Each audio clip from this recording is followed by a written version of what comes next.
근데 오늘 나온 소식들은 쇼킹한 소식들이 많이 있었죠. 오늘 그 얘기를 집중적으로 한번 이 전문가들하고 이야기 나눠보도록 하겠습니다.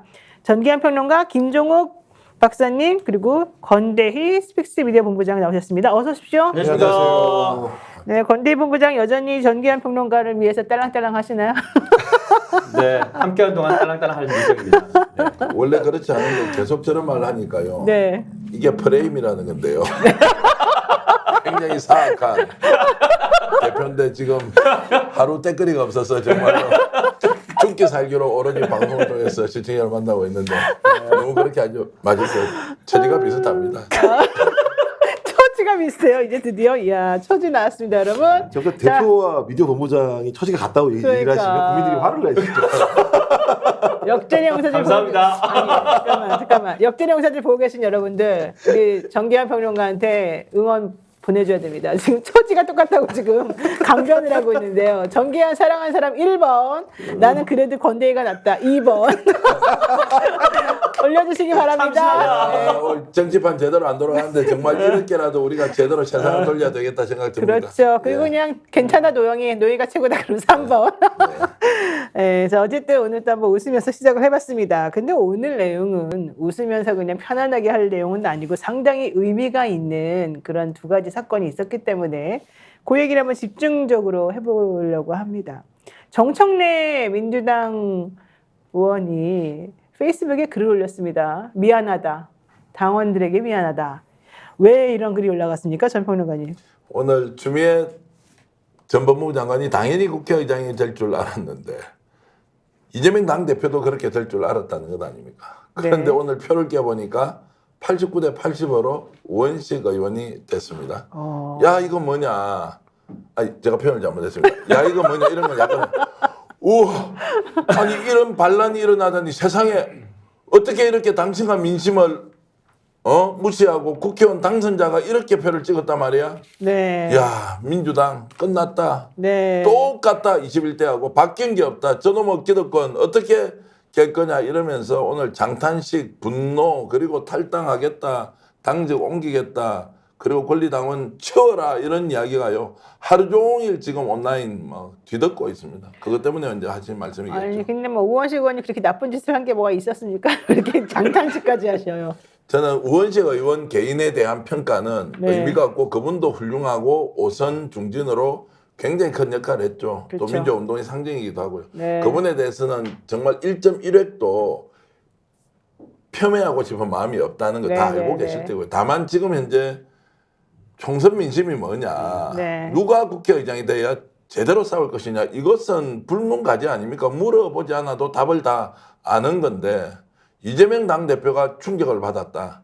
그리고 주변 사람들이 이럴 수는 없다. 민주당이. 네. 이렇게 갔다는 것은 네. 개인에 대한 호불호의 문제가 아니라 민주당이 제대로 민심을 못 읽고 있다. 이런 말씀을 드리는 겁니다. 제가 지난주 화요일 날 그 JTBC 장림한 여의도라는 유튜브에 이제 원래 출연을 항상 해요. 아침 11시부터 12시까지. 거기에 서정욱 변호사, 그다음에 전 민주당 부대변인이었던 서용주 그 평론가라고 불려져 예, 이제는. 네, 그다음에 이제 저 이렇게 출연을 하는데 거기서 주제가 그거였어요. 누가 국회의장이 다음 주에 되겠느냐. 전부 다 하나같이 다 바깥에 우원식 의원이 인터뷰하려고 나와서 기다리고 서 있는데 우리 셋이 전부 다 추미애 의원 얘기를 한 거예요. 너무 네, 민망하게. 근데 우리가 방송 끝나고 난 다음에 딱 교차해서 들어가지 않습니까? 우원식 의원을 아무도 못 쳐다보는 거예요. 거기 나왔던 패널들이. 인터뷰하러 나오고 네네. 바로 거기 옆에 계셨는데 그랬는데 오늘 우원식 의원이 5선의 우원식 의원이 서울 노원을인가요 여기가? 당선이 되셨습니다. 국회의장으로. 야, 이거 진짜 이변이다. 이런 얘기 나올 정도인데. 김종욱 박사님, 민주당 어떻게 된 겁니까? 이제 명심. 저한테 이재명 대표는 추미애다. 이렇게 막 공식화처럼 막 어이치 막 이렇게까지 얘기 나왔는데 이 갑자기 물론 89대 80이면 그렇게 큰 차이는 아닙니다만 어떻게 된 겁니까?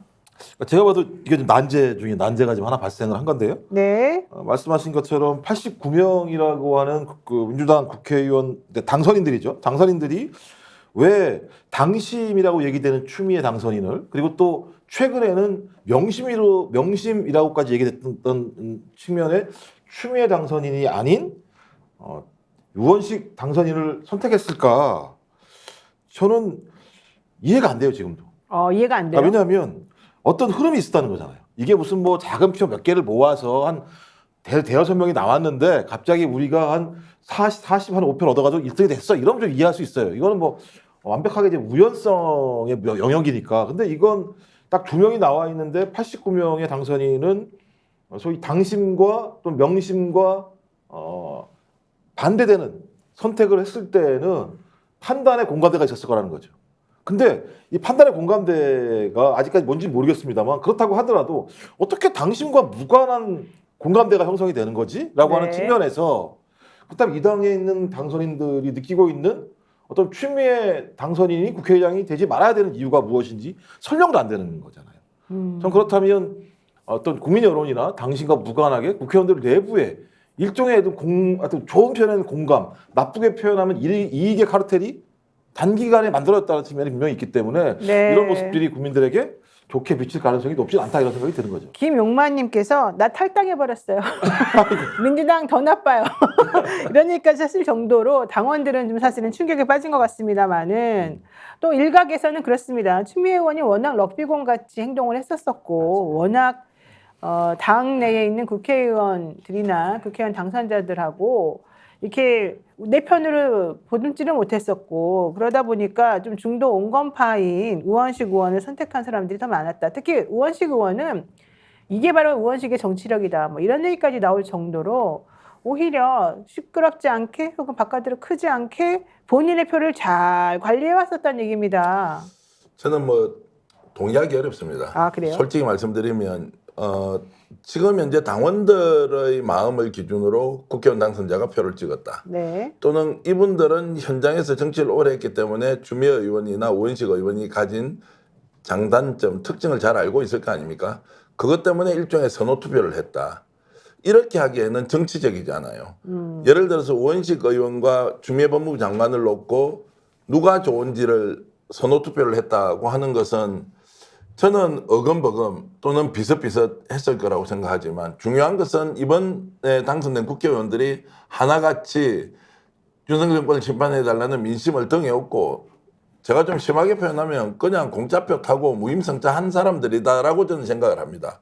그러면 이분들이 지금 현재 상황에서 자신들이 알고 있는 경험과 지식의 기준에서 자, 두 후보 중에서 누구를 선택할 것이냐라고 행동하는 것이 맞느냐 아니면 그 이전에 민심과 당심이 무엇인지를 판단해서 거기에 순응하는 것이 맞느냐에 대한 게 네. 하나가 있고요. 더 중요한 것은 제가 지금 파악하고 있는 것은 조직적으로 움직이면서 주면은 안 된다. 주매로 갈 경우에 이재명의 일극체제가 공고화되고 자기 대권까지 아무런 역동성이 없을 것이라는 막연한 생각을 가지고 표를 집단적으로 움직이면서 모았다는 겁니다. 저희가 이벤트 하나 마련했습니다. 혁신, 균형, 정의를 지향하는 대한민국의 정치, 경제, 미디어 스픽스가 지금 벌써 88.3만 명 정도 구독자를 지금 모집했습니다. 너무너무 감사드립니다. 88만 구독자의 시선을 한 번에 받을 기업을 저희들이 홍보해 드리려고 합니다. 저희들이 선착순으로 10개사를 뽑습니다. 2024년 5월 31일까지 메일로 보내주십시오. spixed@fix.kr로 보내주시면 되고요. 접수 기간은 5월 말일까지고요. 10개사를 저희가 선착순으로 뽑습니다. 6월달 한 달, 그리고 7월달 한 달 각각 이렇게 한번 해봐가지고요. 우리가 한번 공유해보고 많이 평가해보고 판매해보고자 합니다.